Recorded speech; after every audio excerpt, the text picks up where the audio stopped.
Hello, everyone. This is Lynn Loxo with HL7. Welcome, and thank you for joining us today. We have Misu Tasnim and Nick Robinson here to discuss CMS provider APIs and scheduling. Are you ready?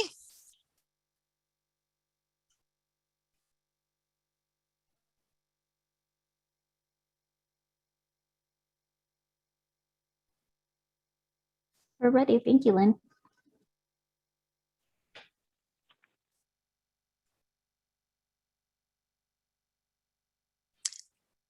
I think that we have some technical difficulties on our presenter's side. There we are.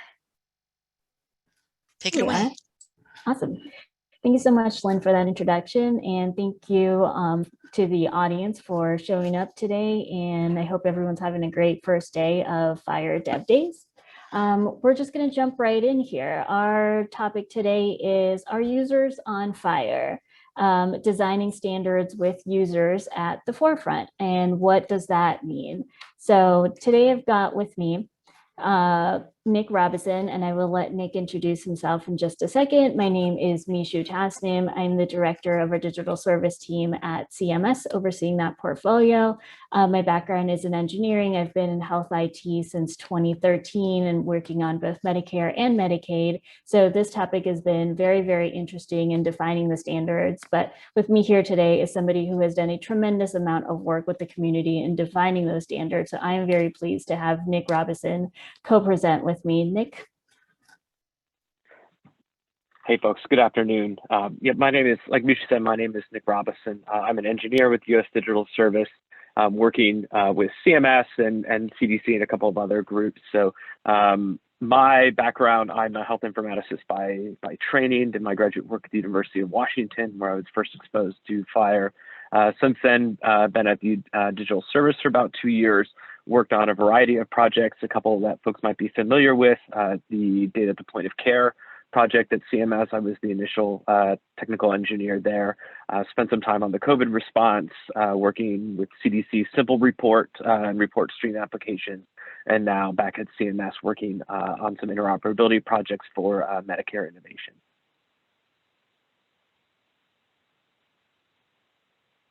So why are we here today, and what does the government and the HL7 community have in common? So we're going to start there. What do we have in common? Users. Here's our generic users, and that is the one thing, regardless of whether we are sharing a standard, implementing a standard, someone that we have to be mindful of along the entire journey of creation. What the government is responsible for and has an eye towards is things like access, making sure that people can access the information and the data that we are collecting from them, but also turning around and making use of. And not only access in that they can access it, but equitable access across all layers and all points, right? Barrier to entry should not be a difficult thing. And interoperability, making sure that from one agency or one system to another, that the data is going with them in a very seamless way. There is a lot of work to do in all of these areas. And so we're going to dive a little bit deeper into how do we keep the user at the forefront of all of these areas of decision making that we're here to ensure. So how do we define standards with those responsibilities in mind, right? Especially when you are setting a lot of those standards as a federal government. Regulations take a very, very long time to change. So we need to make sure that we are defining the standards to not create burden and to not lock ourselves into one way or the other, where we can continue to keep up with technology at the pace that technology is moving in. So how do we do that? We design with the users, not for them, as our very first guiding principle. This is also one of the 6 values of the US Digital Service, and I think one of the most important ones to keep in mind, regardless of whether you are working in the government or the private sector. And number 2, as we're designing with the users, staying relevant to those user needs.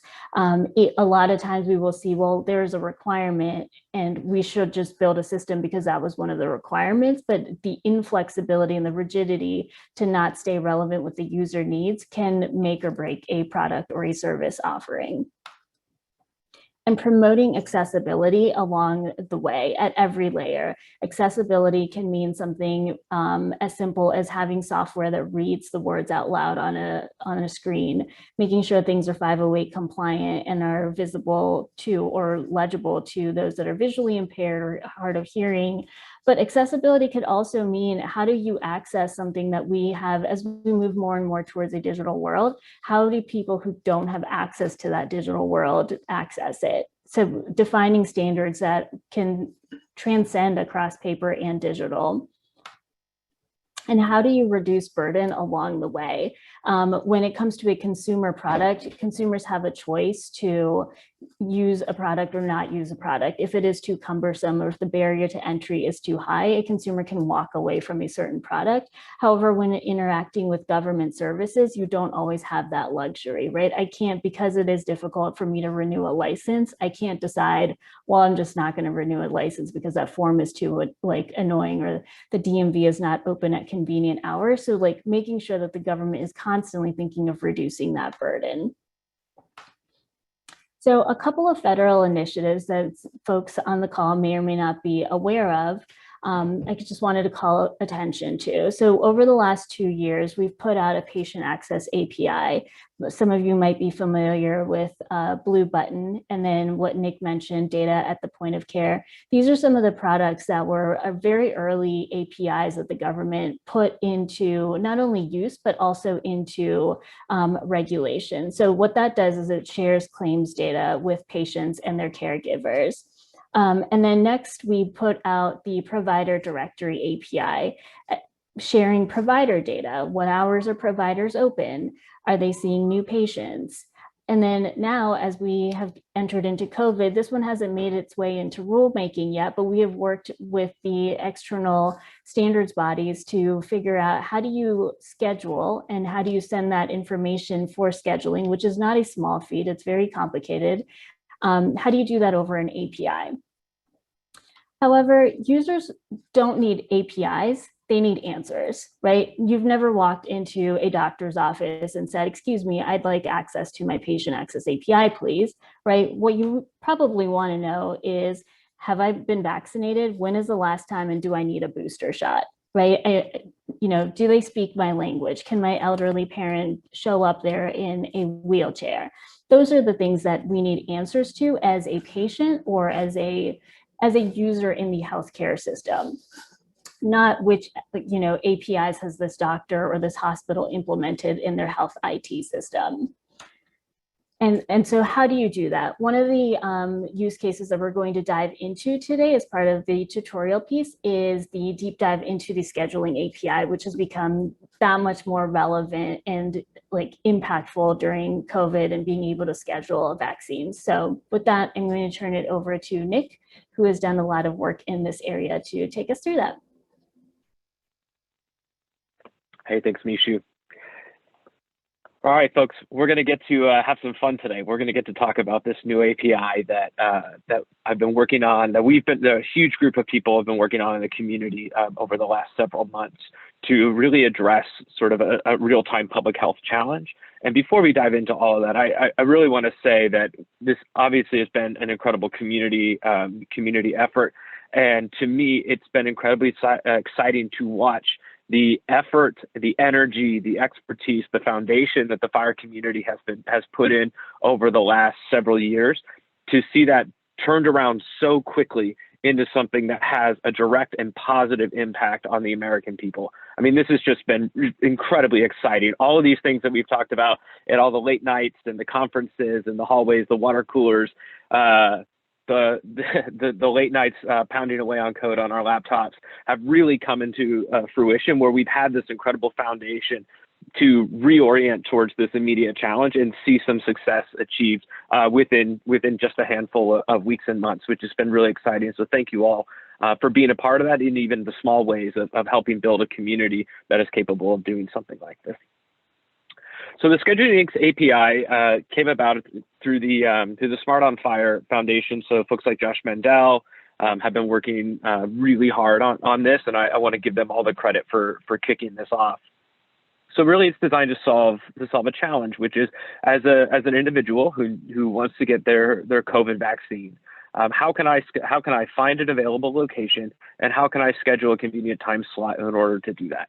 And this is especially critical in this public health situation where you have a supply constraint. You have both supply of the drugs and the medication. You also have a supply of the locations. You have a supply of hours and providers. So all of these things that go together to create a really challenging situation for folks as they are trying to take a positive step forward in sort of moving back into the normalcy in the before times.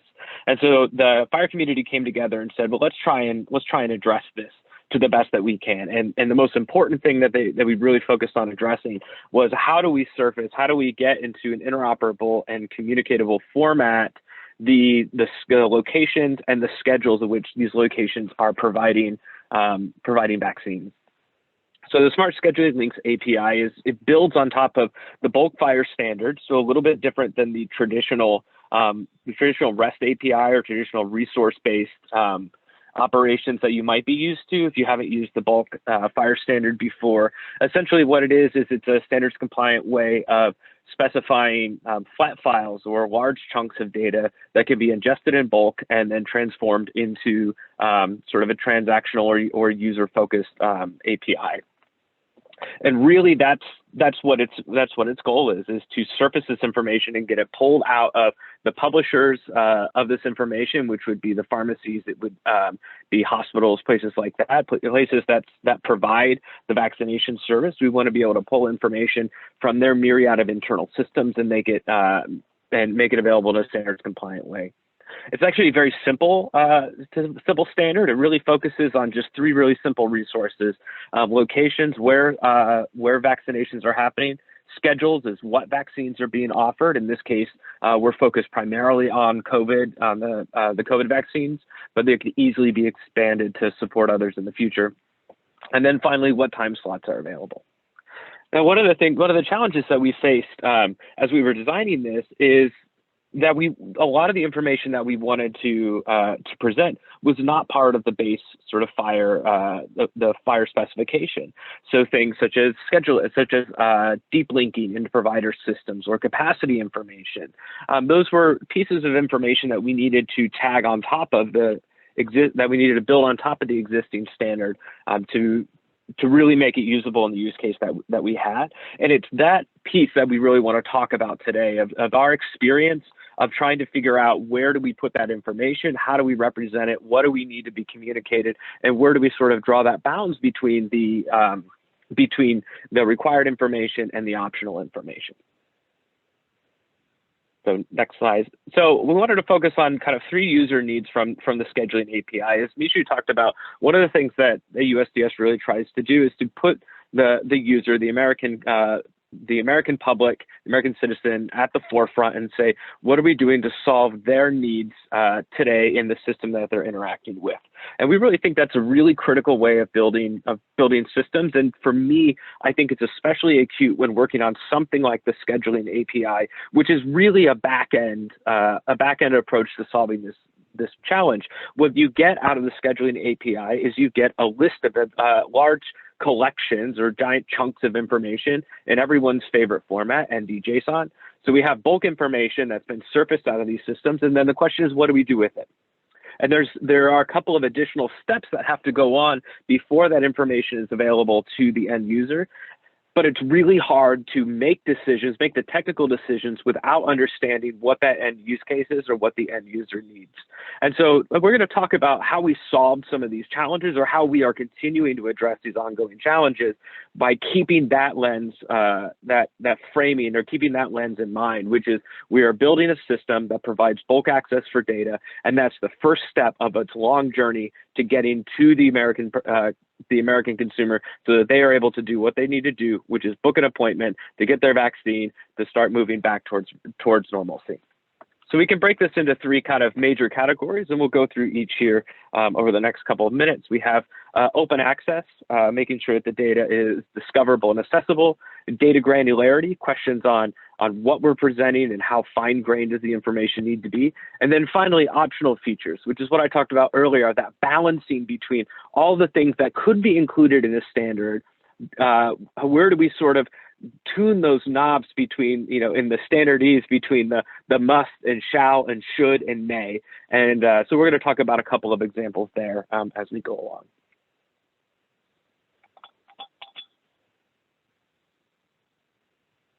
And I'll just pause to let that sink in. I know I have a tendency to speak very quickly. So we'll have a lot of time for questions afterwards, and then hopefully the recording will be available and you can play it back at like 1/2 or 1/4 speed and make sense of what I've been saying. So I apologize for that. All right, so the first category is open access, and this is one that we've been going back and forth on between the publishers and the consumers and the users and all the different groups that are working together. And before we jump into that, I'll just say one point here is that one of the things I think is really cool about the FHIR community, but can also be really challenging, is that because the standard is so broad and covers so many different use cases and so many different needs and communities and concepts, that it provides this really flexible foundation to build on, but it often means that you are interacting with communities, you're bringing communities together that don't often interact with each other. And so people are learning not only how to work with the standard for the first time, but also how to work with each other for the first time, and how different communities and groups work together, measure success, validate truth claims, things like that. Those are all a part of what you're discovering when you're implementing a standard in a new use case. And that's definitely something we were figuring out here, as at least for me, I hadn't worked with the pharmacy groups before.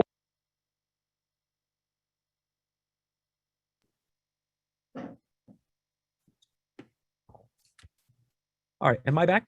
I think I dropped off there for a second. Okay. So for me, it was really fun and really interesting to get to learn how to work with those folks. So kind of the first thing I'll bring up in this from this perspective is that the finding data can be really difficult. And this is a challenge that you have in any distributed system, which is, where is your source of truth? How do I discover the services that I need? How do I get the information that I want? And then once I know where to look, what do I need to do in order to get access to that data?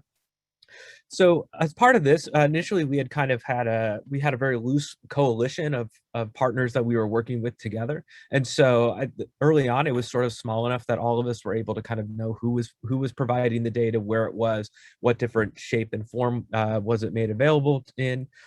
But as we went along, we realized that was really going to be a major barrier to use, especially from the federal perspective, which we've been working really hard to get this information into vaccines.gov. But we also want to make sure that other amazing teams and amazing projects out there are able to make use of this data as well. So one of the things we worked on in the community was to create sort of a centralized repository repository of this information, so that folks could come to a single place on the project's GitHub page and find a list of all the publishers of this information, along with whether the data is synthetic or ready for production, if there's any additional parameters or anything that needs to go on there, and then also who they can contact if there's a problem there. And so it's part of taking things from sort of this loose group where people were able to iterate really quickly and saying, okay, now let's start to bring in a little bit of structure, and let's give consumers the ability to come to one place and say, here's all the information, it's in an easy to consume, a parsable format, and we'll kind of go from there. But had we done that early on, I think it would have been a lot more difficult to have folks feel like they were able to turn something on, start getting feedback from the community and iterating as we go along. So it's kind of finding that time of how do you balance, or where's that line between every sort of the wild west of everyone trying things and feeling free to move quite fast and break things, and then how do you start to tighten the screws down so that it can be reliable and consumable by folks that aren't part of that initial use case. So some implementations expose production systems. So this was a really interesting one that we were encountering early on. Is that, like I said, we had some new partners we were working with. They were really eager to get moving on this, and we had a really short short timeline to turn this around on. So one of the challenges that we had with really pushing for open access is that some of these implementations, in order to get them out the door quickly, they were basically calling straight back into their production systems. So you can imagine when USDS and some of these folks come in and say, hey, we really want this data to be open access, the implementers are immediately saying, you mean you want me to give essentially query access to my production database? Probably not going to happen, right? Which is a completely reasonable expectation. But again, from us, with talking to users and from the government side of saying, we really want to push through interoperability. We want this data to be available in whatever format works best for whichever community needs it. This was a really important point for us. So one of the things that we talked about doing, that we really worked with them on, is saying, okay, what are the concerns that you have? Especially concerns with what does your solution look like now versus what it might look like as you start to tie it down. And so we really pushed on things like rate limiting and on well-behaved consumers and stuff like that to say, let's find ways to reduce the potential that something bad happens and it takes down all of your scheduling system across the country, which would not be great. But also saying, look, we really think that this is a really important thing to push on. And from the vaccines.gov side, it's something that we've been able to say, for us to be involved, for folks to be involved in this system, we need to meet some of these criteria because we need to be able to integrate. It's not just one customer, it's lots of customers across the board. And then likewise, we do not want to be in the position where we are changing things away from the standard and saying, okay, it's standard data, but it comes in all sorts of different access patterns, which essentially creates additional burden for organizations that want to come along and say, I have a community of users that has a really specific need, and I need to access this data in sort of the fashion that I need, and then to parse it into the format that I need it for my users. That's really important. So that's something we were really focused on not limiting. And the next one, Misu. So, and then who's responsible for the data, which I think this is a big question, especially in this use case, whereas we're talking about publishers emit flat files, they emit all the data in bulk, but users want to interact with the data in sort of a queryable interface to say, I just want to find all the available slots within 50 miles of me. And I want to be able to do that not from one publisher, but from all the different publishers. And so there's this aggregation step in the middle that we have to go through in order to make this work. And so it's really important that we answer those questions, that we're clear about where the data is coming from and who's responsible for doing it, especially on a high publicity project where you don't want a news article to come out and say, such and such a pharmacy has no slots available, there's no availability for the next 6 months, when really there's some sort of a communication error there or something like that. So those are the types of things that you really have to work out in your community in order to be successful. Data granularity. So this has been a really fun one. And this one we've been talking through with our publishers as this is really dependent on the types of systems that they're running and sort of what are they able to pull out of their system to give to the end users. So Misu, you can go to the next slide. So the question, of course, is how detailed should we make the slots? So the slots, if you remember from my previous explanation, the slots are the available appointment time. And the appointment times are on a variable time period. So they could be, a slot could be 15 minutes, a slot could be an hour, a slot could be 8 hours. It's really dependent on how the publisher chooses to submit that data. So then the question is, as a standards community or as an implementation community, what should we set as the expectation? What should we ask publishers to work towards? We want to both be realistic with what their capabilities are, and then also understand the use case of what our users are trying to do, which is that when they want to be able to, when they click on a link to book a slot, they want to have high confidence in the ability to be able to actually book that slot, or actually book that period of time. And if someone says, or book the time in the time slot that they want, and if they're coming back and saying, yeah, there's availability on Monday, that doesn't really do them as much good as it would be as we could say there are 5 slots available on at 9 o'clock on Monday. And so we've been really trying to work through finding the balance on that granularity, and really trying to push for publishers to say, let's understand what the challenges are with getting to a higher level of granularity, and then how do we both work together to achieve that. The next one is indicate capacity. So capacity numbers for an available slot. There are a bunch of different ways to do this, right? You can implement it with either yes or no, I have capacity, I have 5 slots available, I have 10 slots. Technically, from the standards perspective, this information, the publisher should have a slot that says, here are my available slots and here are my busy slots for that period of time, and together they indicate my total capacity. Well, that's really tricky to do. I think 1 or 2 of the publishers are doing that. Others are doing it in a different way. And so the question is, well, what is the value of having this capacity? And so, for us, from the consumer side, we know that users want to know. They don't necessarily want to know that there's 3 slots available. They want to know, is there a high probability that they'll be able to actually book that slot successfully? And so this is something that we're on the aggregation side, or on that transactional boundary, we really want to push on having that information, even if we don't present it to the users. Which then sort of brings up to the last point, which is, what does availability actually mean?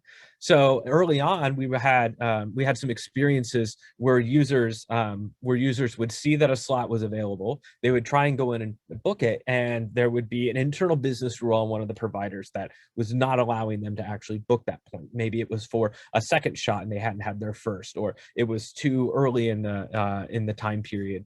And so we really had to work together to come up with what our definition of availability meant, based on a reasonable user expectation. And so we settled on the solution of saying, if you indicate availability or capacity for a given slot, there should be a high expectation that a user, without knowing anything about that user, the user should be able to move through the booking system and not have an internal rule flag, which would block their ability.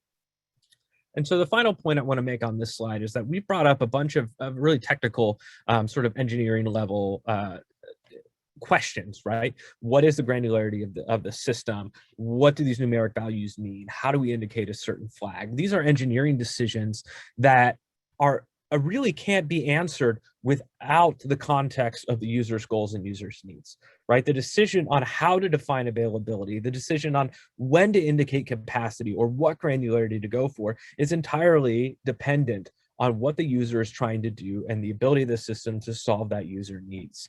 And so we can talk about the various technical merits of these individual systems, but we can't really move towards a solid decision without that sort of qualitative aspect of what is the user expecting of the system to do, and how can we match that expectation as closely as possible. All right, last slide. All right, last one, optional features. So as I mentioned earlier, when we were implementing the specification, some of the data was available in the FHIR standard itself. Some of it we had to add on top, of it through additional extensions and things like that.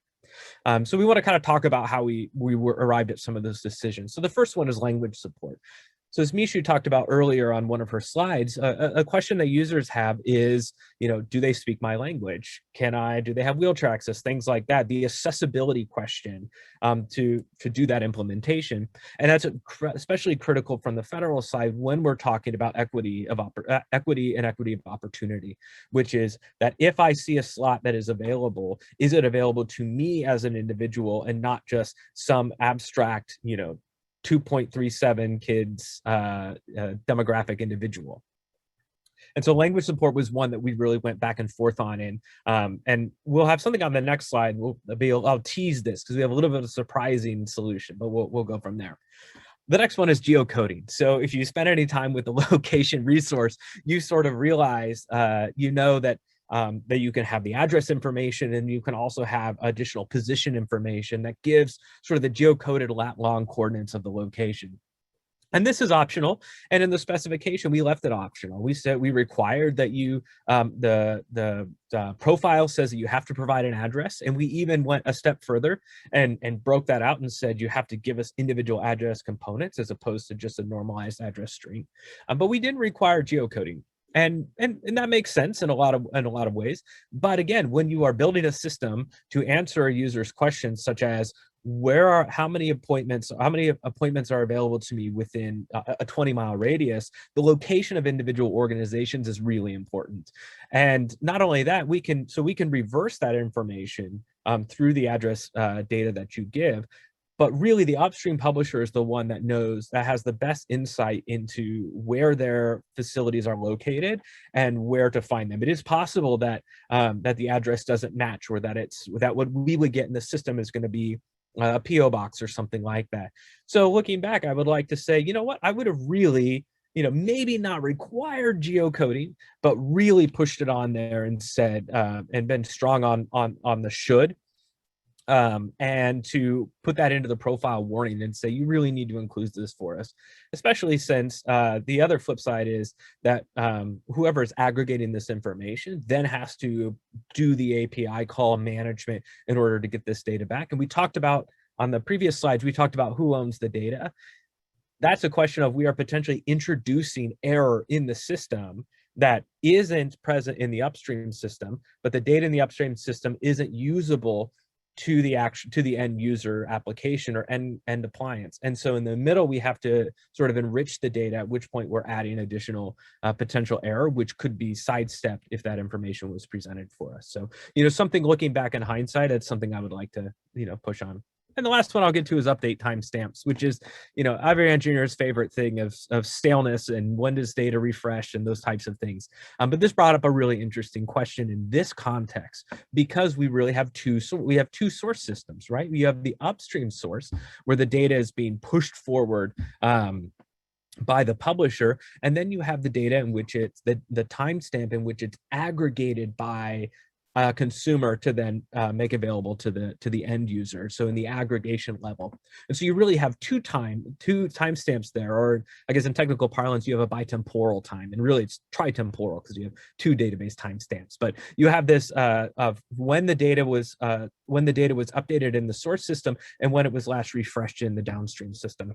And being able to communicate those two things is really important for the aggregator perspective, but maybe not so much to the user. The user just wants to know if the data is how fresh or how old the data is, which can be a choice by the UI application, but it's really important for the system there. So we really had to work on how to describe the timestamps and what those individual dates meant, and then work through how we reason about them from the implementation side. All right, so I promised I would tease you a little bit. So the previous slide, we talked about language support. So we were going on the community side, we were going back and forth on this, trying to figure out what to do. There's some really great feedback going on, both on the publishing side of saying, look, this is a lot of additional information that's being required in order to get an API up and running. And then also from the user side of saying, but we really want folks to have access to it. So I pinged some of our designers and our user researchers at USDS who have been working on the vaccines.gov project. And I said, hey, do you have any updates, any info for me? And what they came back with is said, yeah, actually, we talked to some users. Granted, it was a small group of users. They were, primarily Spanish speakers. We asked them about the language support, and they said, you know what? The most important thing to us is just to be able to get the vaccine. We would prefer to be able to go to a Spanish language clinic, but we will take whatever time slot is closest and soonest to us. And so that language piece is not as important as maybe we initially thought that it was. Granted, it's for a small slice of the population, but it's sort of an initial indicator for helping on these back-end prioritizations. And what also we found sort of coming out of those research sessions was that in order for the language information to be useful, it's not just, does this facility have support Spanish or Portuguese or Tagalog or something like that.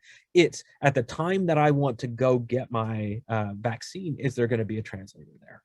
right? Is that language going to be supported at the time that I want it? Because that would help drive whether I can book an appointment for me or whether I can book a appointment for my first generation, grandmother or something like that. And so I think really without talking to users, we would have probably tried to implement a solution that would have been an additional burden on the publisher side and not particularly useful, or even more confusing to users, because it didn't really provide the semantic richness that they needed. So now we say, okay, well, if we want to add this language information, we need to be able to communicate it and transmit it in a richer format. And so that's maybe an additional step that we'll take going forward.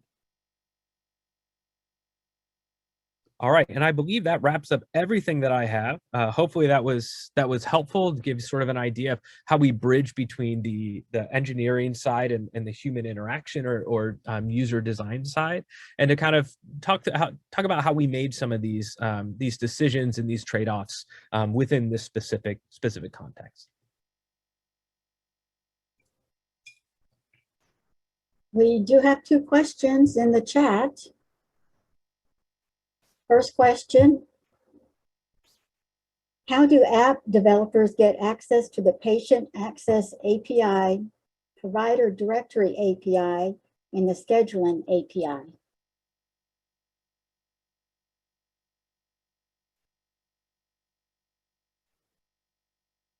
Those are all really good questions. Nick, do you want to take the scheduling one? I can talk about Provider Directory. And yeah, absolutely. So the APIs themselves, again, as we've been talking about, the majority of them are going to be open access. You can find them in the GitHub repository for the Smart Scheduling Links specification. There's also some additional conversations going on in the Fire chat about that specific issue. From there, we sort of document any additional like connection types of things, like do you need a specific query parameter or something that's tied in there. But that information should be immediately available to anyone who wants to start consuming it. And the Patient Access API, the Claims API, I believe, is on the Fire website, and the specific Patient Access API information is branded as Blue Button on the CMS website. So I would recommend looking there.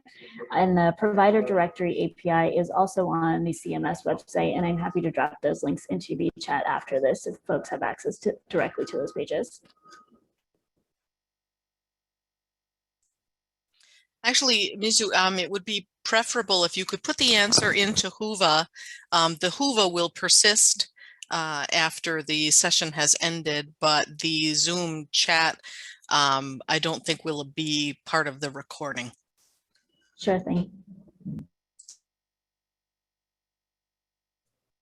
The next question is, how do we use Fire API to transmit patient-level clinical data to CMS for reimbursement? How do we get authenticated with CMS to send the patient-level data?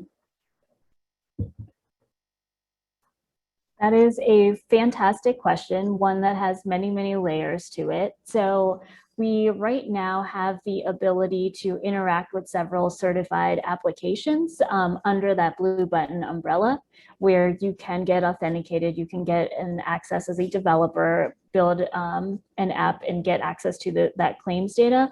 We right now do not have a way of accepting the claims data, the inbound claims data to make payments and adjudicate off of.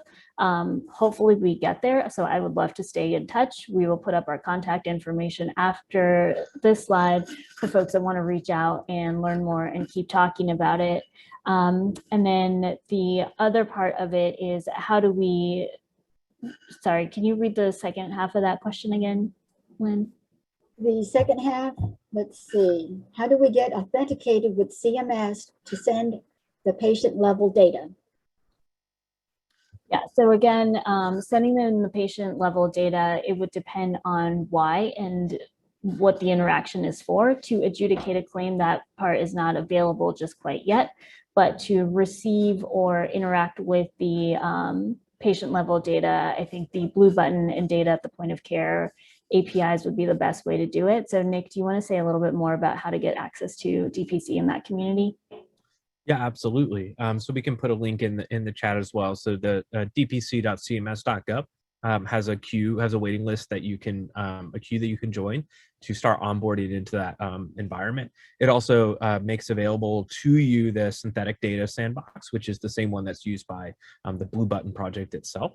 And so then you can start interacting with the system, and it has some great onboarding and help documentation there. So anyone can sign up to get access and gets access to the sandbox from the beginning.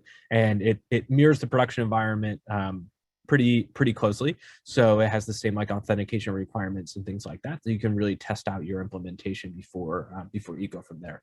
Again, that's synthetic data, but then once your system is approved for production use, then you can start accessing the raw data itself. One thing though is that the application is really focused on the clinical environment, the clinical system. So the terms of use and the data use agreement or the data agreements that are on the site are really focused around that specific use case, and that is also the prioritization of which they're working through the backlog. So, but yeah, feel free to sign up and start playing around and have some fun with it.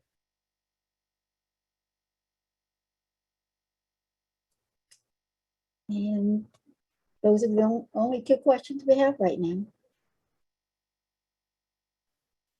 Y'all are Awesome. letting us off easy. Yeah. Thank you all so much. We really appreciate it. And the questions I think are really great questions. And that's, I think, what excites me about this field is, you know, we're kind of writing the rules and writing history as we go along. And so it's exciting to have an answer that says it hasn't been invented yet. Let's stay in touch. Let's invent it together.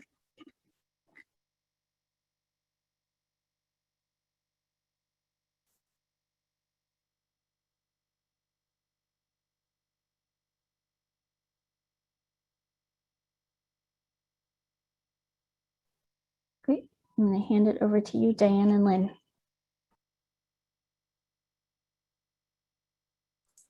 Well, thank you everyone for joining us. Lynn, do you want to do the closing? Just one request. There is an opportunity to rate this session by clicking on the link in Whova. Check back for answers to any questions that get posted into the Q&A, and have a great day.